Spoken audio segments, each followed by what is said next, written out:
What if I told you the fastest way to travel between cities isn't flying anymore? Sounds crazy, right? Planes cruise at 900 km/h. How could a train possibly compete? Here's the truth. We're not racing cruising altitude. We're racing your actual day. Airport commute, security lines, boarding delays, taxiing, deplaning, getting back into the city. Meanwhile, the train? Walk into the station, sit down, go. And China isn't just winning on convenience. They're building trains that are chasing plane-like speeds anyway. Today I'm showing you how China is rewriting the rules of speed, and why faster than a plane isn't hype, it's math. The airport tax. Planes are incredibly fast, for the part where they're actually flying, but air travel comes with hidden time costs. Getting to the airport, usually 30-60 minutes from city center. Airports are built far from downtown because they need massive space. Security and boarding. Arrive 90 minutes early for domestic flights. Check-in, security screening, finding your gate, boarding queue, ground operations, taxiing to the runway, waiting for takeoff clearance, sometimes holding patterns before landing. Getting back to the city, another 30-60 minutes from airport to your actual destination.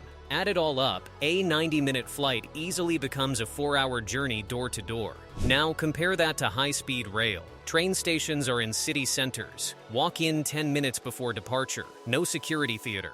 Board immediately. Train leaves on time. Arrives downtown at your destination.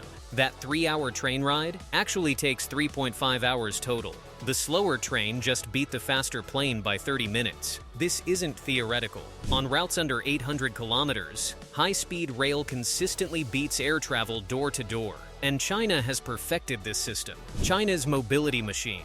The real story isn't one train.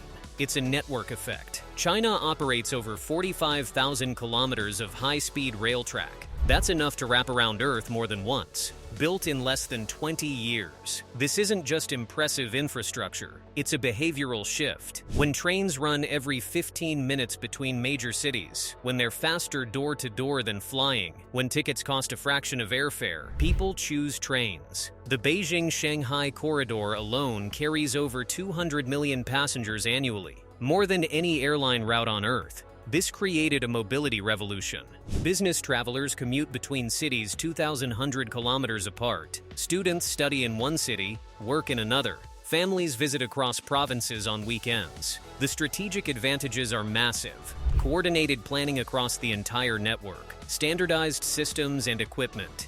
Dense megacity corridors perfectly suited for rail. Industrial policy aligning suppliers and manufacturers. China didn't just build trains. They built a mobility machine that's reshaping how 1.4 billion people move. And now they're pushing the limits of what that machine can do. The physics wall. Once you eliminate wheel friction with steel-on-steel precision, one enemy remains: air. At 300 km/h, air resistance is manageable. At 400 km/h, it becomes a wall. The physics is unforgiving. Drag force increases roughly with speed squared. Power demand rises even faster, often with speed cubed. Going twice as fast requires 8 times the power just to push through the air. This is why conventional high-speed rail hits practical limits around 350-400 km/h. Beyond that, problems multiply. Noise becomes deafening. Track vibrations require extreme precision. Braking distances extend dangerously. Energy costs explode.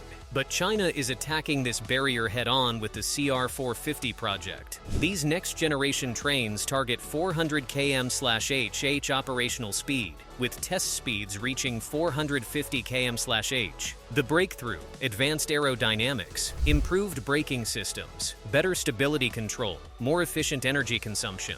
This represents the final evolution of conventional steel wheel rail, pushing the absolute limits of what's possible before you need to fundamentally change the technology. And China is already working on that fundamental change. The floating train.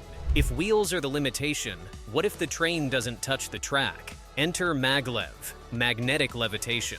The concept is elegant. Powerful electromagnets lift the train several centimeters above a guideway. Zero physical contact. Zero rolling resistance. This isn't theoretical. Shanghai Maglev has operated since 2004, reaching 431 km/h in commercial service. Passengers describe it as surreal, smooth acceleration, quiet operation, floating sensation. No rattling, no grinding, just controlled magnetic force propelling you forward. That's proof of concept. Now China is scaling up. The 600 km/h Maglev program represents the next tier, approaching the speed range between conventional trains and short-haul flights. This is where things get strategically interesting. If a 600 km/h Maglev line connected Beijing and Shanghai, the trip would take about 2 hours. That's faster than flying when you account for airport time. Short-haul flights would struggle to compete. But Maglev has complications. It requires entirely new dedicated infrastructure. You can't use existing rail lines. High-speed Maglev in tunnels creates pressure waves called tunnel boom that require special mitigation. The costs are enormous, but China is one of the few countries willing to invest at the scale required. And they're not stopping at 600 km. If air is the final enemy, the tube dream. What if we remove most of the air? This is the low vacuum tube concept. Essentially Hyperloop-style thinking, but backed by state infrastructure investment. The idea: build a sealed tube. Reduce air pressure to about 1/10 of normal atmospheric levels. Run a maglev train inside. Less air means dramatically less drag. Speeds approaching 1000 km/h become theoretically possible.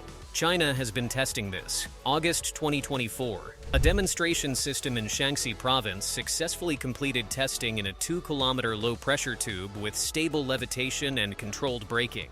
December 2025, an experimental vehicle accelerated from 0 to 700 km/h in just 2 seconds on a test track, proving extreme dynamic control is possible. These are research milestones, not commercial operations, but they're real. Here's the hard truth. The train is plausible. The tube is the nightmare. Building and maintaining hundreds of kilometers of low-pressure tube is extraordinarily difficult. Airlocks and pressure management at stations. Thermal expansion across long distances. The tube expands and contracts with temperature. Emergency evacuation and rescue procedures. Earthquake and ground movement tolerances. The economics of precision-engineered tube for hundreds of kilometers. This is a moonshot. But China is one of the few places willing to build moonshot testbeds at scale. 2 races, 1 winner. So let's be clear about what faster than a plane actually means. There are 2 races happening. Race 1, real-world door-to-door. Trains beat planes on short and medium routes because airports add friction. This is happening now, today, on China's existing high-speed rail network. Beijing to Shanghai, train wins door-to-door despite the plane being faster in the air. Race 2, raw physics speed. China is pushing toward plane-like speeds with next-generation technology. The 400 km/h CR450 is approaching short-haul cruise speeds. The 600 km/h Maglev would match many regional jets. Low vacuum tube experiments target 1000 km/h, faster than most commercial aviation. The first race is already won. The second race is underway, and if China succeeds in the second race, the entire premise of short-haul aviation collapses. The bigger meaning: will trains replace flights entirely? No. Long-haul aviation isn't going anywhere, but on routes under 1,000 kilometers, the train is winning. This matters because it's not just about transportation. It's about who builds the future. High-speed rail requires long-term planning, massive investment, coordinated execution across decades. It's infrastructure as a statement of intent. China has demonstrated they can build these systems at scale. They've normalized 300+ km/h travel for hundreds of millions of people.